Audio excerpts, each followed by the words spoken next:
নমস্কার, আমি বন্দনা। আমার কিচেনে আপনাদের সবাইকে স্বাগত জানাই। আবারও এসে হাজির হয়েছি খাসির চর্বি দিয়ে চানা মশলার একটি রেসিপি নিয়ে। দেখে নেওয়া যাক আজকের এই রেসিপিটি। খাসির চর্বি দিয়ে চানা মশলা তৈরি করার জন্য এখানে আমি নিয়েছি 300 গ্রাম কাবলি ছোলা। ওভারনাইট আমি ভিজিয়ে রেখেছিলাম। তার আগে পরিষ্কার করে ধুয়ে নিয়েছিলাম। আবারও পরিষ্কার করে ধুয়ে নিয়ে পরিমাণ মতো জল দিয়ে চানা আমি সেদ্ধ করে নেব। আর দিয়ে দেব লবণ। 4-5টা সিটি দিয়ে দেব। চানা বেশ ভালো করে সুসিদ্ধ হয়ে গেছে। দিয়ে দিয়েছি খুবই সামান্য পরিমাণে রিফাইন্ড অয়েল, যেহেতু আমি খাসির চর্বি দিয়ে তৈরি করব।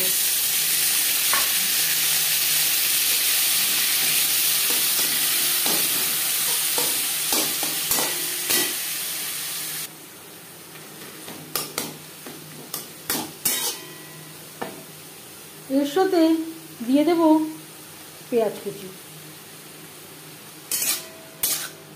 পেঁয়াজও বেশ ভালো করে ভাজা হয়ে যাবে, চর্বিটাও মেল্ট হয়ে যাবে।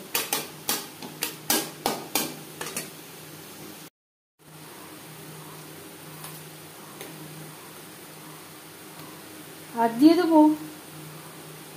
আদা বাটা, কাঁচা লঙ্কা বাটা।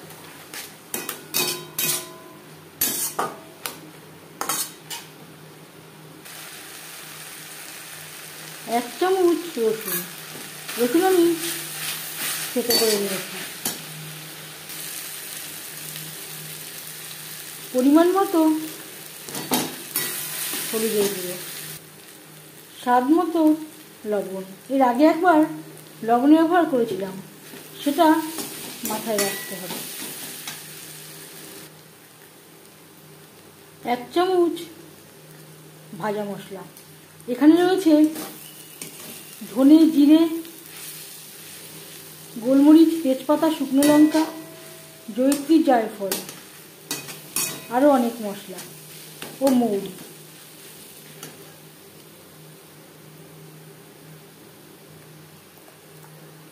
তিনটে টমেটোর পেস্ট।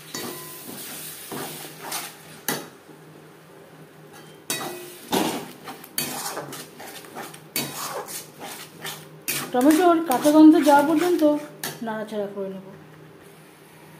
2-3 মিনিট নাড়াচাড়া করে নেওয়ার পর দিয়ে দেব সেদ্ধ করে রাখা কাবলি চানা। মশলার সাথে বেশ ভালো করে মিক্স করে দেব। 4-5 মিনিট মিডিয়াম ফ্লেমে মশলা কষিয়ে নেব।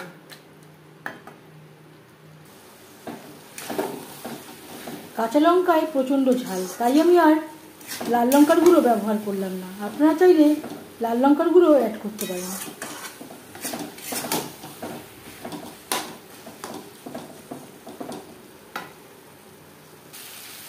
পাঁচ মিনিট মিডিয়াম ফ্লেমে মশলার সাথে চানা বেশ ভালো করে কষিয়ে নেওয়ার পর দিয়ে দেবো জল।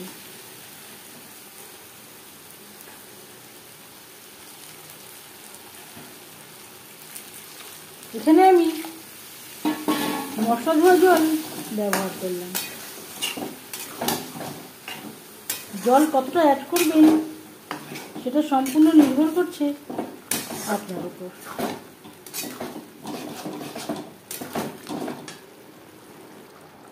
কিছুটা পরিমাণে আমি এই চানা সেদ্ধ করা জল অ্যাড করেছি।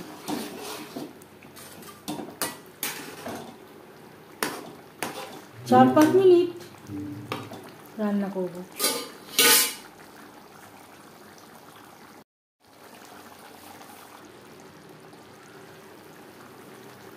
5-6 মিনিট মিডিয়াম টু লো ফ্লেমে রান্না করে নেওয়ার পর এবার যাচ্ছি ফাইনাল স্টেপে।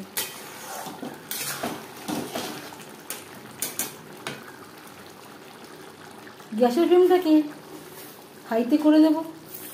দিয়ে দেবো ড্রাই রোস্ট করে রাখা কাসুরি মেথি। আমি আর গরম মশলা ব্যবহার করলাম না। ভাজা মশলায় যথেষ্ট পরিমাণে গরম মশলা ছিল।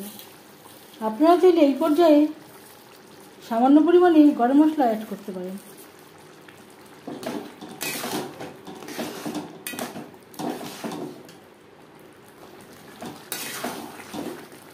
দু 3 মিনিট নাড়াচাড়া করে নেওয়ার পর গ্যাসের ফ্লেমটা বন্ধ করে দেব। 5 মিনিট থেকে স্ট্যান্ডিং টাইমে রাখবো। খাসির চর্বি দিয়ে চানা মশলা রেডি সার্ভ করার জন্য। এই রেসিপিটি কেমন লাগলো অবশ্যই জানাবেন কমেন্টের মাধ্যমে। অবশ্যই একবার হলেও এইভাবে ট্রাই করে দেখবেন, আশা করছি আপনাদের ভালো লাগবে। যদি এই রেসিপিটি ভালো লেগে থাকে লাইক করবেন, শেয়ার করবেন, সাবস্ক্রাইব করবেন আমার চ্যানেলটিকে, বেল আইকনটা প্রেস করে দেবেন। যখন আমি নতুন ভিডিও আপলোড করব তার নোটিফিকেশান সবার আগে আপনার কাছে পৌঁছে যাবে। আপনারা সবাই অনেক অনেক ভালো থাকবেন। এই ভিডিওটি দেখার জন্য ধন্যবাদ।